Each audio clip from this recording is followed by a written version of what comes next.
Hey friends, today this video is going to be a little different. I'm going to answer some of the most common questions that I get asked about living in Colombia, and also some questions about what it was like living in Japan and experiencing the 2011 earthquake. There's a lot to talk about in this video, stay tuned.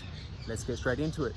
Hey friends and welcome. This is a kind of a different video today. This is lazy Ben on a lazy Sunday afternoon. I need a haircut, I need a shave, but whatever. I rarely take a Sunday off, but I am taking a Sunday off because I feel like I need it after months and months and months and months of hard work without a break. So this is my day.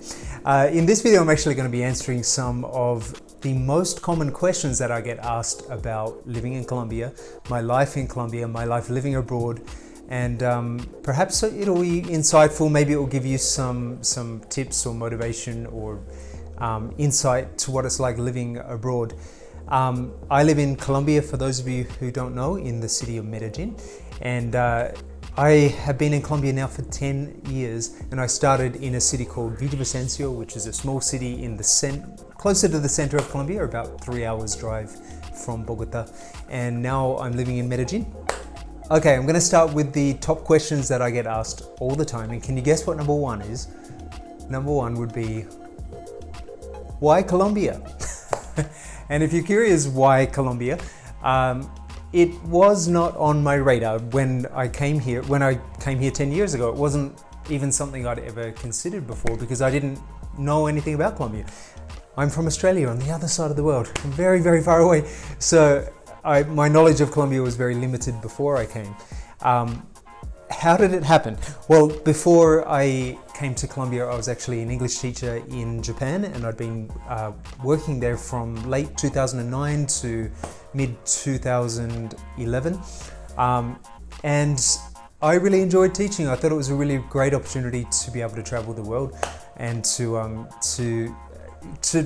be able to live in other countries and to really immerse yourself in other cultures. And I think English teaching is a really great step for that, and I have no regrets about doing it and getting into this line of work, because here I am 12 years later still doing English teaching and I still enjoy it. So it's taken me places that I never expected I would go. When I finished in Japan in 2012, they were my first teaching jobs, 2011, I wanted to keep going because I thought, what next? What do I want to do? Do I want to go back to Australia, or do I want to see where this can take me and see if I can go to other places around the world? And I decided I want to keep traveling, I want to keep teaching, I want to learn about more countries, I want to live in more countries.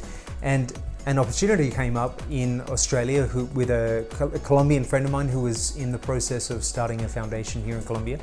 And he was the one that actually invited me to come here and start teaching. So how that started was he was in the process of starting a foundation that was planning to teach English to children without resources and to children from poorer communities in Colombia, or people that didn't have access because they were living in rural areas.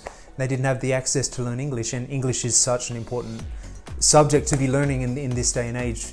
Without English, if you grow up and you need to graduate from university, you need English. If you want to travel the world, you need English. If you want a well-paying job, in most cases, you need English. So English is so important. And there are many people in different parts of the country who have no access to English. They don't have the opportunity. So I thought it was a really great cause, and I volunteered to be the first teacher. And that's how this came about. I ended up coming to Colombia with very little knowledge of the country in 2011 and ended up immediately loving Colombia. The second I landed, I just thought, wow, this place is beyond my expectations. It is really, really beautiful. I remember my first flight coming into Colombia, flying in over the mountains, and I had never seen such incredible scenery in my life. And I've flown into several airports around the world, but I've never seen anything quite like flying into Bogota. And I keep on thinking, if it were possible to stick your head out a window like a dog does, that would have been me flying into Colombia back in 2011, because I was just like looking out the window like, oh my God, this is so beautiful. And yeah, my first impressions were, wow, really friendly people, really, really welcoming people, very kind, very hospitable. And then when I actually went to my first posting in a place near Villavicencio city in a little town called Restrepo. It was one of the most beautiful places I'd seen. It was surrounded by mountains. The school that I used to teach at had a little river that was near the school that was really, really clean water. So the students used to go swimming there sometimes after classes, and because I lived on the school property, I would go there and go swimming after the classes as well. And it was just amazing. It was an amazing experience, just surrounded by nature 24/7, and it was just really peaceful. It was something I hadn't felt since I was kind of a child or a teenager, because I used to live in a small country town, and it was kind of that feeling again of returning to something that felt comfortable and relaxing and calm after living in cities for many years, all of my adult life. So it was an amazing experience. I fell in love with Colombia immediately, and the whole visa process can be a little complicated. So when it came time to renew my visas, it was easier for me to get a job after that. So I ended up getting a job in Villavicencio city, teaching in institutes, and then and a university in Villavicencio. And then after 5 years in the country, you can get a resident visa, which basically is almost like being a citizen in Colombia. Not exactly the same rights, obviously. You can't vote or anything like that, but it gave me the opportunity to do the work I wanted to do, to become independent. Because for the first 5 years, you need to have visas, you need to have work contracts, and for that you need the support of an institute or a school. But since then, I've been independent, working for myself. I still teach English and I do it online, but I also started my YouTube channel, which is the reason I started that, which is actually one of the next questions I was going to answer, not really in the order, but why do I have this channel is because I wanted to show my life abroad. And if you know, the name of my channel is obviously Abroad with Ben. So I wanted to show what is it like to live abroad and what are my experiences living abroad, and to really show Colombia, and not just Colombia, but every place I visit in the way I see it, in the light that I see it. I want to show these places in positive ways, especially with Colombia, because many people know about Colombia's history, and Colombia's had a lot of violence and crime and war and suffering in the past, and that kind of reputation is still stuck around longer than it should have. And I think Colombia is changing. Colombia has changed so much over the last 20 or 30 years and continues to change. And I think I want to do my part through my channel to show that Colombia is an amazing country, one of the most beautiful places on earth, and it is changing and becoming better and safer every year.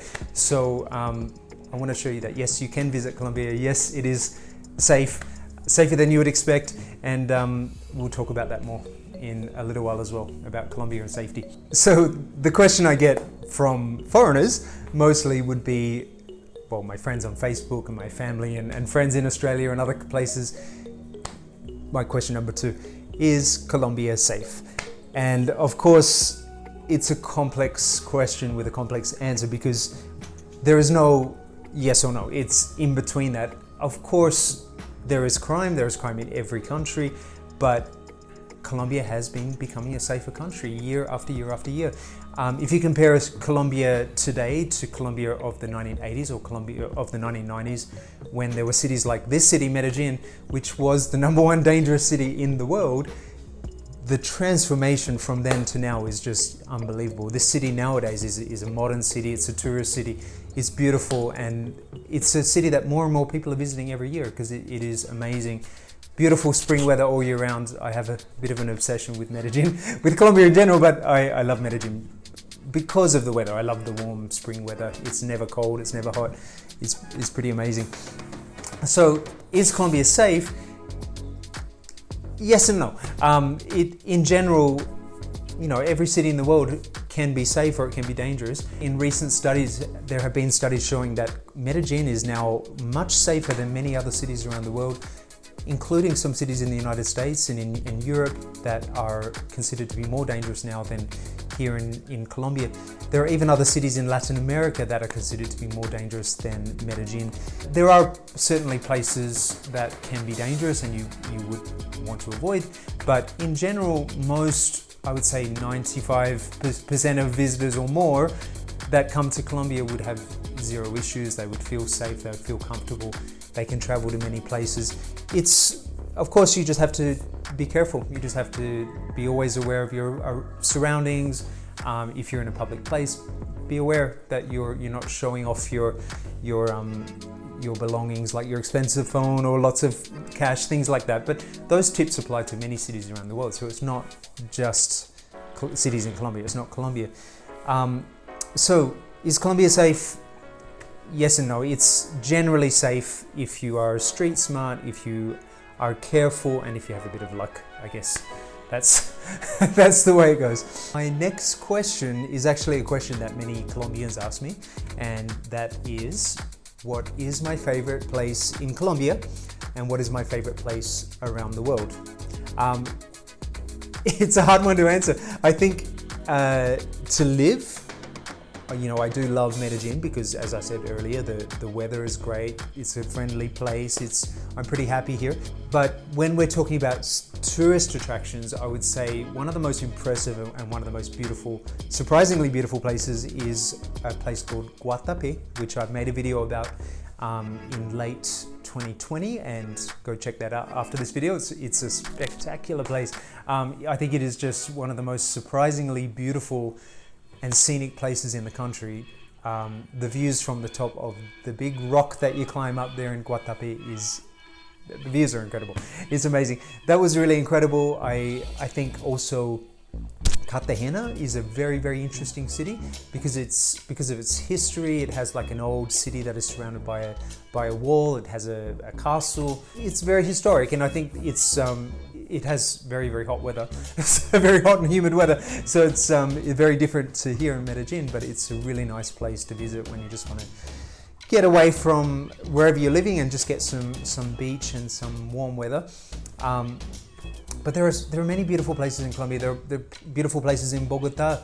Monserrate, I think Monserrate is a mountain overlooking Bogota city, and I think that is incredibly beautiful. It's very impressive. The view of Bogota from up there is amazing. Santa Marta is beautiful. There are some places I still want to visit, and when I do, I'll make videos about them, called Tayrona Park, which is close to the coast. It's a very scenic park. There are beautiful deserts here in Colombia, which I haven't been to. There's a place called Caño Cristales, which I regret not going to yet, especially when I was living in Villavicencio, because it was much closer.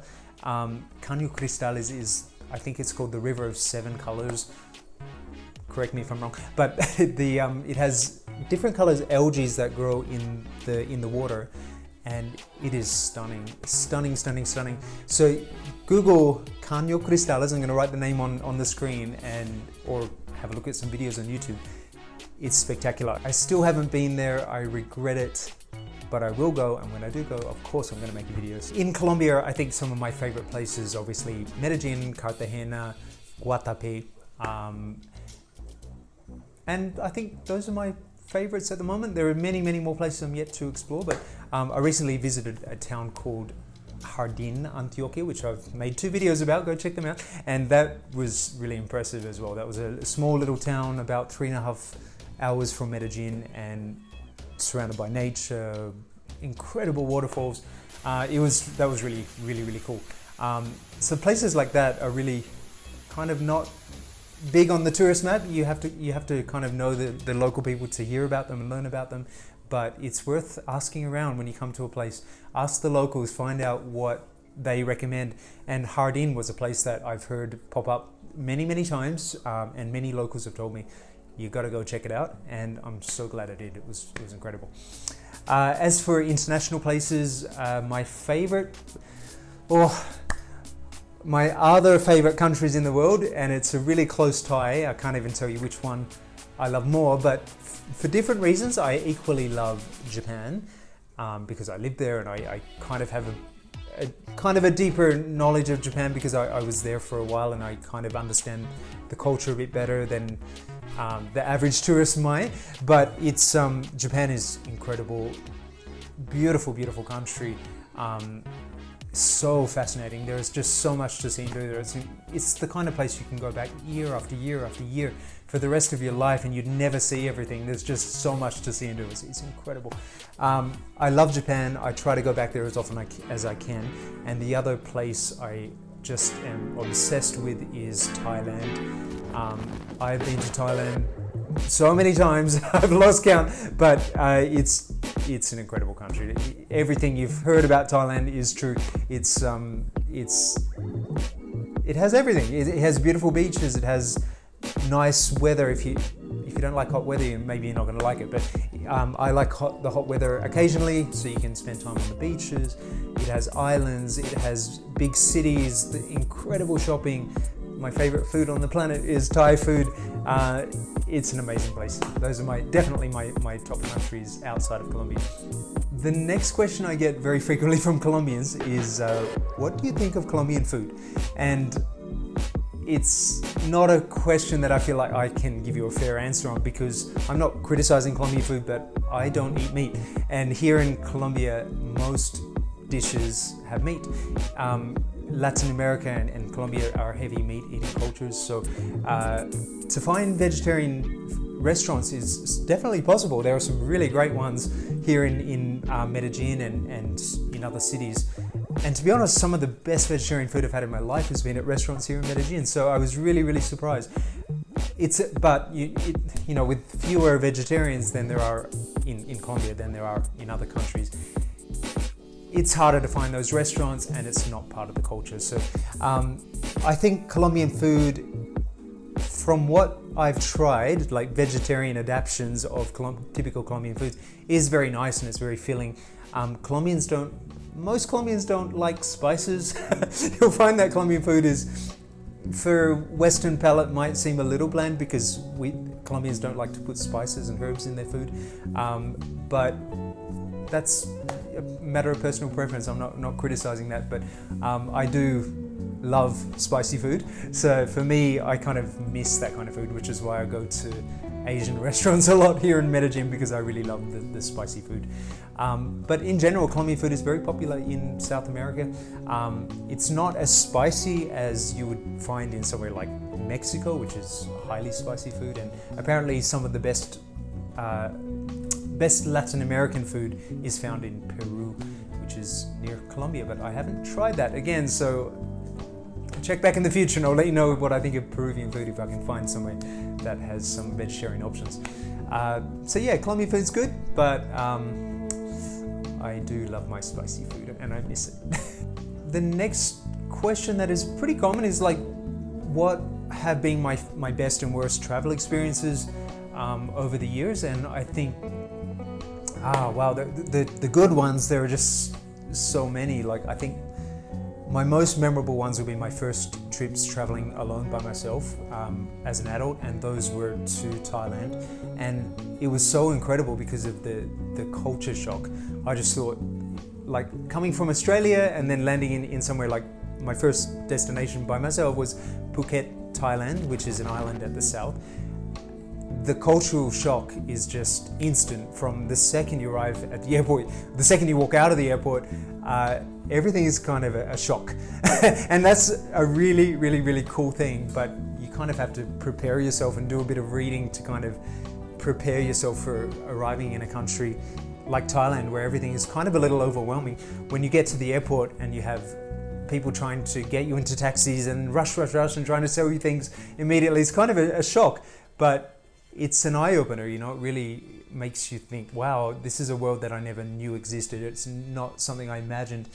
And then my first experiences in Thailand were just absolutely incredible. Like, just I remember spending time at the beaches, spending time with elephants. Like, I got to visit elephant farms. I got to visit a tiger farm. The people were just so friendly and so nice everywhere you went. And of course, the food. I was trying the food all the time, trying something new every day. And for people that don't eat meat, like me, there are many options in places like Thailand. It's very easy to find vegetarian options. So that was incredible. And also, you know, the first country I lived in outside of Australia was Japan. And Japan is always going to have special memories for me because I have some amazing friends that I met there who I'm still friends with today, and we still catch up. We're still in contact on Facebook. Japan is just something else. Like I can't talk highly enough about Japan. It can be a little stressful, and it is, you know, there are ups and downs. Japan is amazing. I think it's fascinating.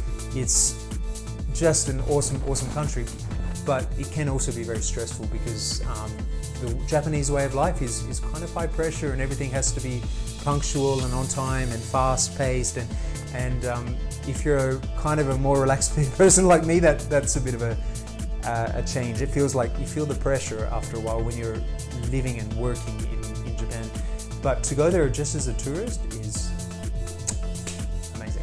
Amazing. And also my worst experience was sadly also in Japan. The worst travel experience I've had was in 2011 when I was in Tokyo, and if you can, some of you can maybe guess where I'm going with this story, but I was in Tokyo taking a day off work, which was unusual, and I took the day off work. I had some visitors, some teacher friends that I had worked with before in Osaka. At this stage I was living in Tokyo, so they'd come to visit me, and about 2 hours after they arrived in the early afternoon, around 1:30 or 2:30, the huge Japanese the earthquake hit the Tohoku region in the northeast of Japan, up near the Fukushima. I'm sure you've heard about that and the nuclear disaster that happened. That was one of the biggest earthquakes in history in Japan. So even today, it kind of still gives me goosebumps when I'm talking about it, because it was a horrible situation. I was in Tokyo, and obviously Tokyo was not hit as badly as the northeast area of Japan, but the whole country was affected by that earthquake, and I'd say most, if not all of the country shook during that earthquake. And how lucky was I to have had the morning off work and to have visitors. And at that time we were in the middle of a park in the middle of Tokyo, probably in one of the safest areas you could possibly be during an earthquake, because there was nothing around that could have fallen on us. So we were in the middle of a park, and I remember we were walking out of the park back towards the city, and I remember feeling like I lost my balance, and I thought, what is wrong with me? Why do I feel like what is wrong with me? Am I sick? What? I didn't know what was going on, because I couldn't see at that point the buildings. I couldn't see things were moving. All I felt was that my center of balance felt off, and I thought, oh my God, what is wrong with me? And then I realized it wasn't just me. I was looking around at other people who were also walking like, what is going on? And then the city came into view, and we could see the city, and we could see the movement of the skyscrapers and how they were shaking. And I still remember, it was a really weird feeling, and it was a shock, because when I was looking at the city, the buildings weren't just moving like this, but it felt like the ground was moving like this. It was like the city was on a wave or something. It was really bizarre, and I knew that earthquakes were frequent in Japan, but my Japanese friend who had come to visit me, she was with me, and I asked her, whoa, that was a pretty big earthquake, right? But that was a common earthquake. And she was like, no, that was not a common earthquake. That was a big earthquake. I've never seen anything like that in my life. So we were kind of horrified, and at that point we had no idea of how severe that earthquake was. And if you, I'm sure many of you know what destruction that caused, and when the tsunami hit after, it washed away towns. 15 to 20,000 people died on that day. It was horrifying, and I've got goosebumps again talking about it. But it was traumatic as well. I remember, with an earthquake that big, it's not just one earthquake. That was the big one. That was the big shock. But then that was in March, and I was in Japan until June that year. I left at the end of June. And for those 3 months after, almost every single day there were aftershocks. So there were earthquakes. That big one was a 9 on the Richter scale, one of the biggest in history. The aftershocks were sometimes 7 or 6. And I was working in towers in the city, and I was teaching students, and the whole building started to shake like this, and it was a feeling, it's a feeling you don't forget, and it was like horrifying. And even today I still feel like, if I never have to experience another earthquake again, it'll be too soon. So yeah, that was horrible. It was a terrible experience. But that was the worst one of my life. And you know, there are many people that have had worse travel experiences, people that have had disasters, so personal disasters. So for me, I'm not complaining. I feel like I was one of the lucky ones because it didn't affect me as badly as it affected many other people in the country that day. So I was lucky. Yeah, that's my negative experience. Next question. My next question is, why did I start the YouTube channel? And I've had this question quite a few times, but the reason I started it, as I mentioned briefly before, is that I just wanted to share my experiences, and I'd never even thought about having a channel on YouTube before because I've always been a very shy person most of my life. But when I was planning to go to Australia and Japan in 2020, so around late 2019, I was starting to prepare for that trip, and I was watching a lot of YouTubers and a lot of YouTubers that had travel channels, and I thought, wow, these people are like really living their dreams. They're doing what makes them happy, and fortunately for them, they're getting paid for it. I'm not yet, so please subscribe. But someday, but I thought, wow, these people are living their dreams. They're living life. They're traveling the world, which is their passion, and they're getting paid for it, and that is awesome. And I thought, well, why not do that? Why not try it? You know, because at the very least, I'm documenting my stories. I'm documenting my travel. They're my memories. I'm creating my memories. So whether I ever get monetized or not is one story. I don't whatever, but at least I'll always have the memories, and I'll always have those experiences on camera. And I didn't realize it would be so much fun. It honestly has been one of the most fun things I've done in my entire life, is starting this channel, and I will do it. If no one watches my videos, I will still do it because I love it. I love the entire process from the start to the finish.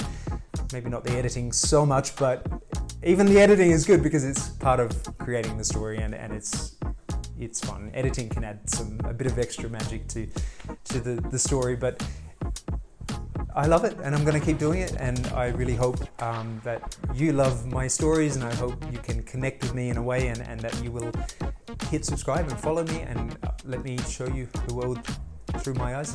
That's the best I can do, and I hope you're enjoying this experience even a fraction as much as I am.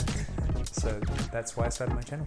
Right, this video's turned out to be a little longer than I expected, so I'm going to just make this my last question and answer. And if you still have questions about anything that I've answered so far, because obviously I can't go on and on and on for hours in this video, but I'm sure if you have questions, some of you, I'm sure you will, please drop a comment below, and I'll respond to you. I'll get back to you, and I'll let you know. I'll give you more complete answer if there's something that I haven't answered so far. The last question is, what are my future plans for this channel? And I have been thinking about this recently, and it's always going to be a travel channel. I love creating the travel content. For me, that is the number one most fun for me in my life, is creating the travel. But I also really enjoy making the other kinds of videos that are on my channel, like tasting different foods and snacks, and learning about different things and places in Colombia and around the world.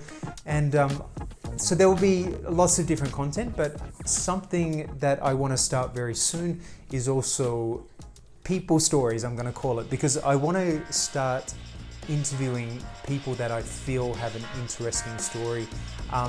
You know, sometimes when you meet people and you think, oh, that person's really nice, or they've got a nice energy, or there's something really cool about them, and you think, I want to know their story. I want to know what has made them who they are. I want to find that out, and I have a couple of people in mind who I'm going to try to interview very soon, and they will be my first guinea pigs for that new section of my channel. But if that works out, then I will be doing more of that. But yeah, I've always got ideas, and I'm always looking for new content because I really have fun doing this. And please let me know your thoughts. What would you like me to make? Because I want to be inspired. I want more ideas. So please drop a comment below, and I will respond to each and every one of you because I really appreciate you watching my videos, and I really appreciate your time. And I want to say thank you in what little way I can. I really hope you enjoyed this video. It's a little different. It's more real. I'm not saying real Ben, but more relaxed Ben. This is me answering everything honestly, where I feel less like a presenter and more personal in this kind of video. So it's been really fun to make. Thank you so much for watching, and I look forward to hearing from you, and see you in the next video.